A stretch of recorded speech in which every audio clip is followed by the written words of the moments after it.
Let's give a big NTI welcome to my friend and your president-elect, Chris Schulman. Can you feel it?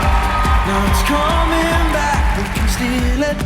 If we bridge this gap, I can see you through the curtains of the waterfall.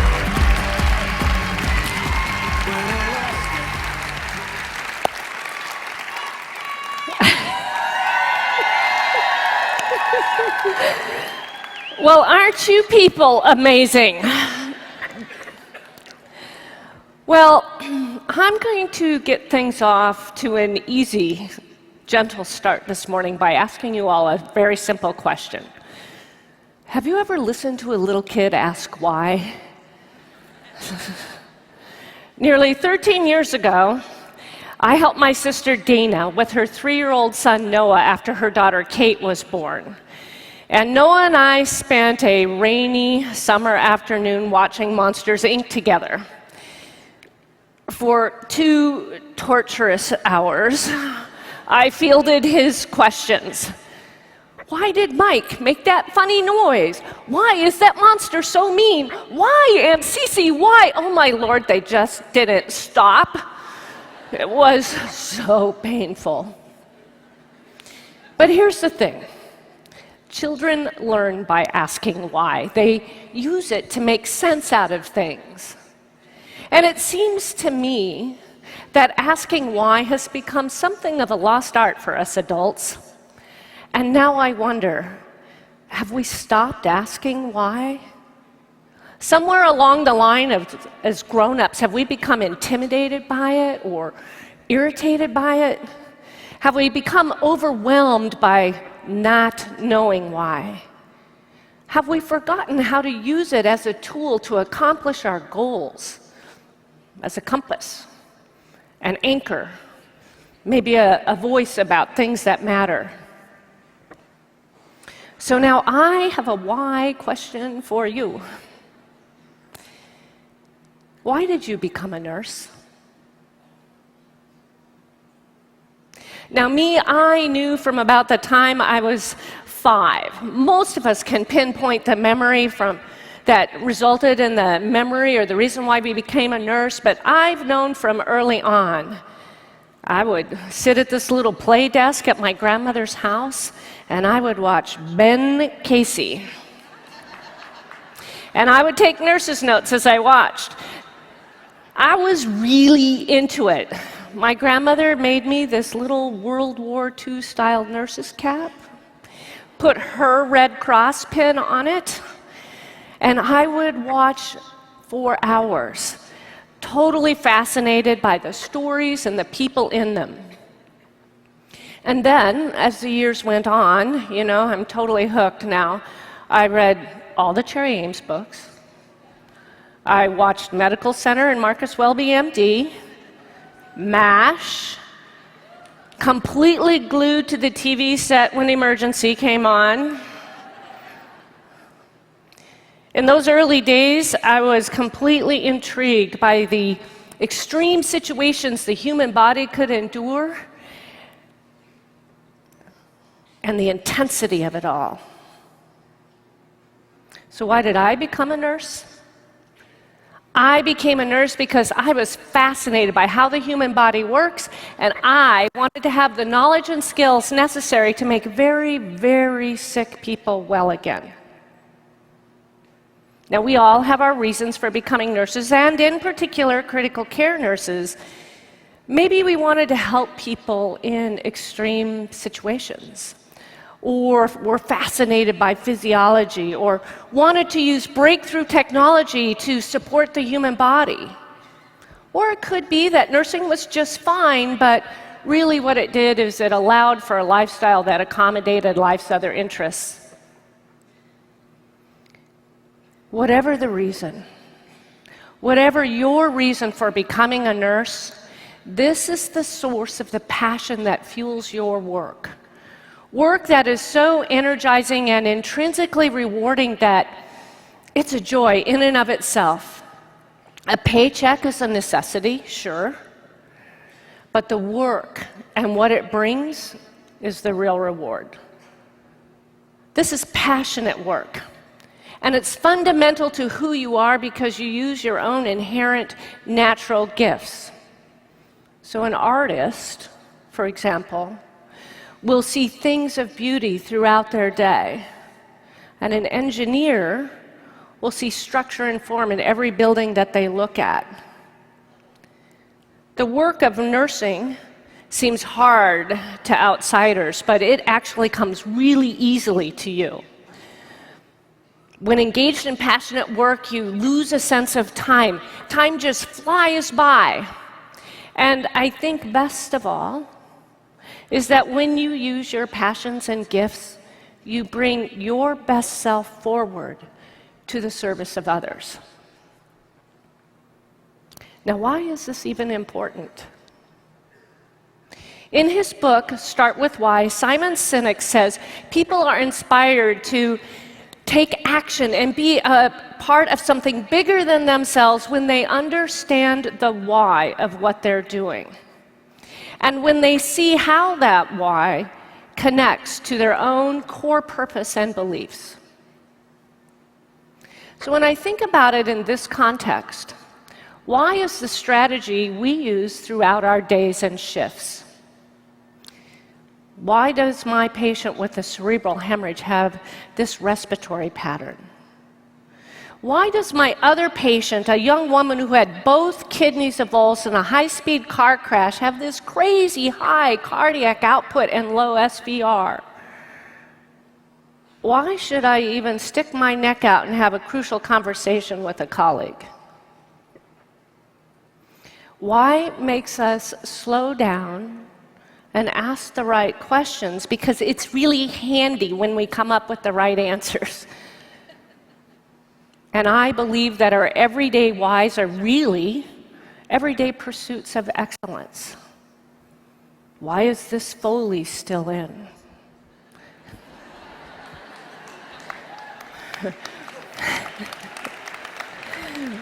Why do we still need that central line?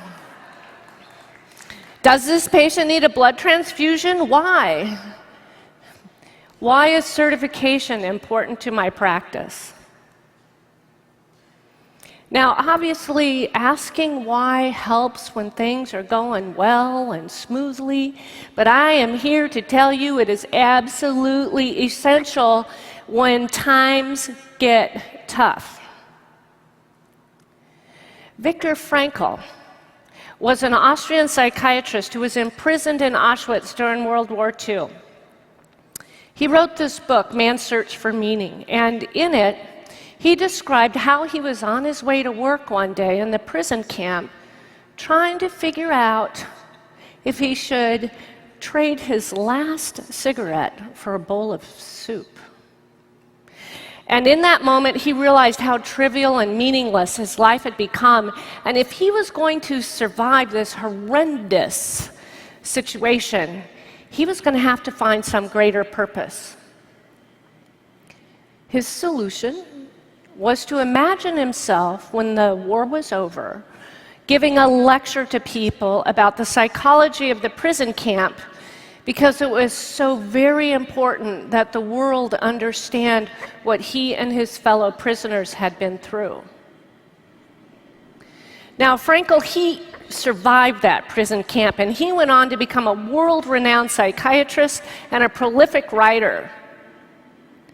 In his bleakest, darkest days, he used why to create purpose for himself. And he was able to make his present reality manageable, survivable. In this light, we can build bridges from our present-day challenges to a better future for healthcare. Why would I, an individual nurse, join that committee? Why would we, as a unit, work so hard to create a healthy work environment? Why would I, you, we even try to make things better when healthcare has so many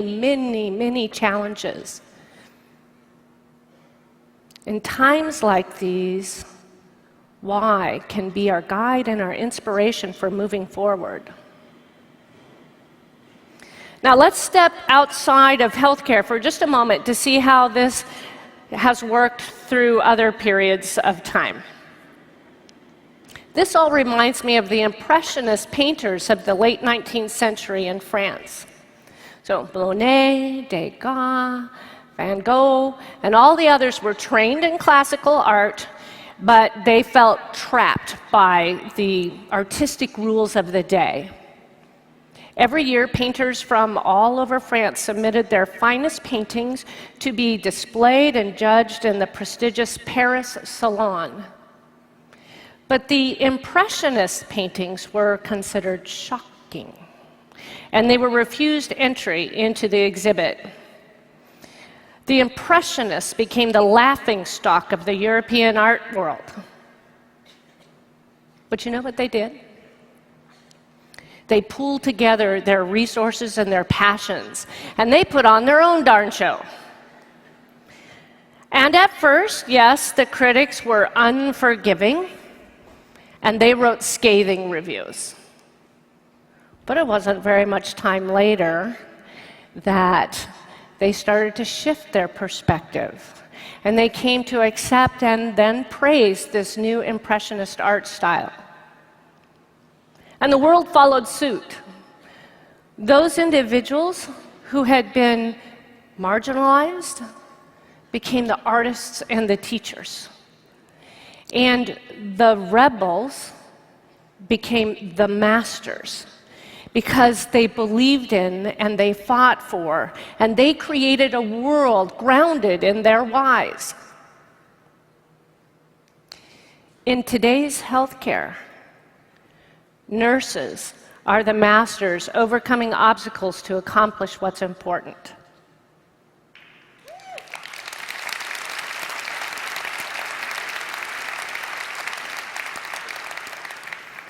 We are practicing our art and passionately using our gifts whenever we resuscitate a patient or relieve someone's pain, whenever we teach a new orientee, whenever we become a part of a larger group and relentlessly use our bold voices to overcome barriers.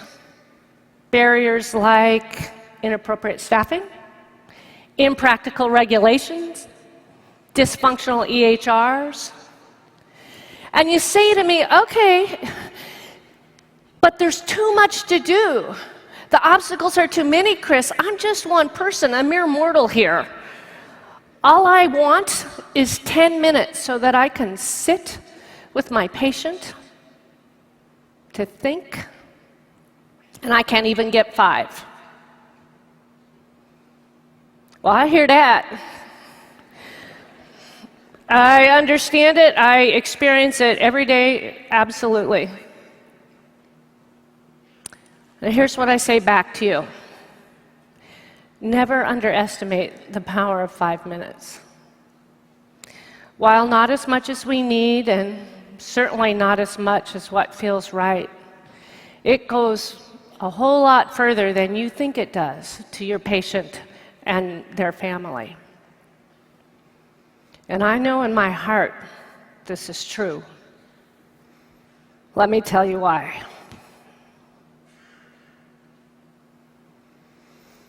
About 18 months ago, my 86-year-old mother got very ill.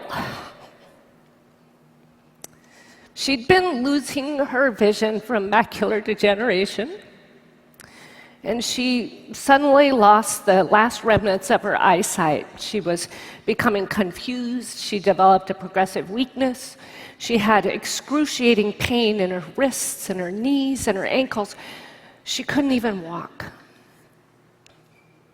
Now, at the time, my parents lived in this little teeny town called Centennial in Wyoming at 8,500 feet elevation.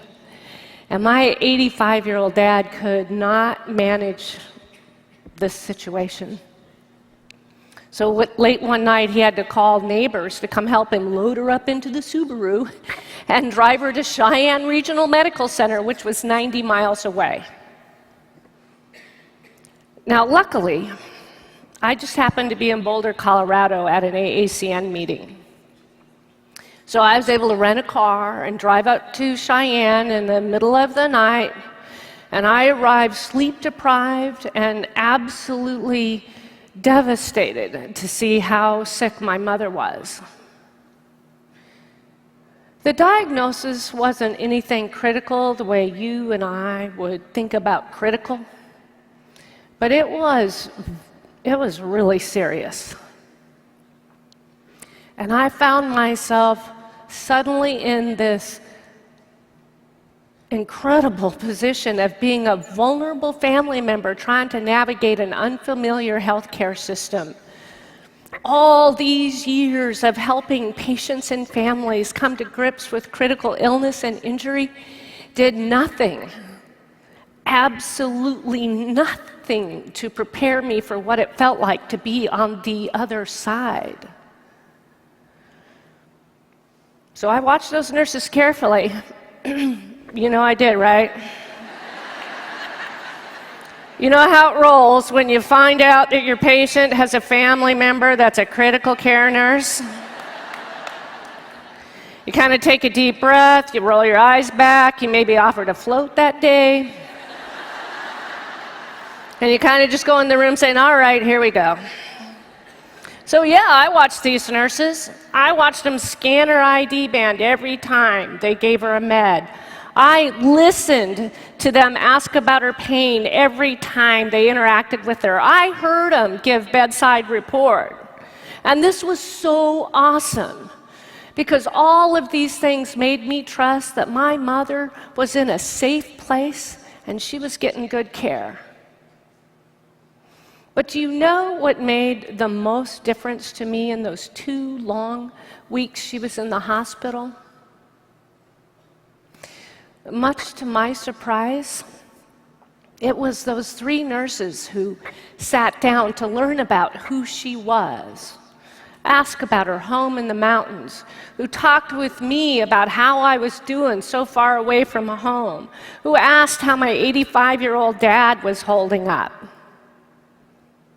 Now, I know their colleagues worked really hard to do the right thing and get their work done efficiently and safely, but those 3 nurses, those 3 became my lifeline. I hope to hear them answer when I called on the phone. I watched for one of them to come into the room at shift change. These 3 took 5 minutes, which they probably didn't have, to connect with my mom, with me.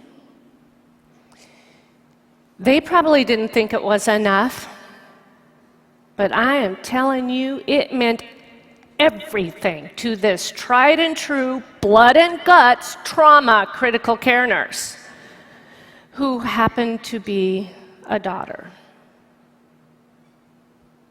I could see and feel their why, and it profoundly impacted me. So yeah, we should always strive for more.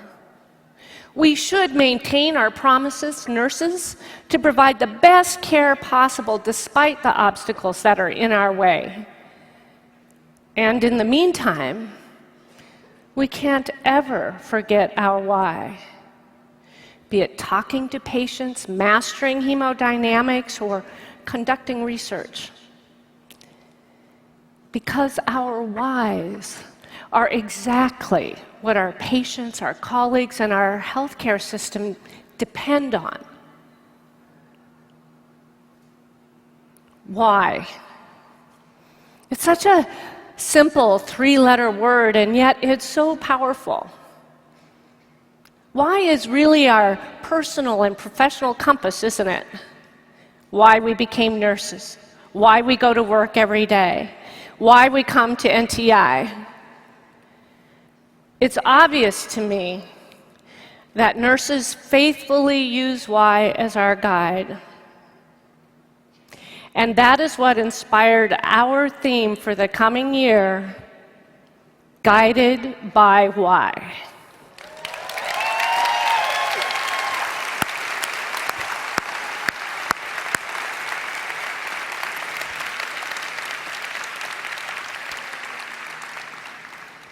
All right, at this point, it's completely fair for you to ask, okay, Schulman, why guided by why? Well, I know that for me, there have been times when my why was crystal clear. And most of the time, that's how it is for me. My why is crystal clear. But sometimes it's been challenged. And honestly, there have been times when why has been pretty hard to find. So as I step into this role as AACN's 48th president, I invite you to join me in reconnecting with our why. When we do this, we reaffirm our core purpose and we have a guiding beacon for what we can, what we must do to assure that every patient gets the excellent care they deserve, and that every nurse has the tools and the skills they need to provide that care. I love this three-letter word, why. There's energy in it, and courage, and endless possibility. I am so excited and deeply, deeply honored to share this year with you. Guided by why, we will make our optimal contribution to patients and families during the most vulnerable times in their lives. Why, you ask? Because, as our AACN mission reminds us, nothing less is acceptable. Thank you. Can you feel it? Now it's coming back. We can steal it. If we bridge this gap, I can see it through the curtains of the water.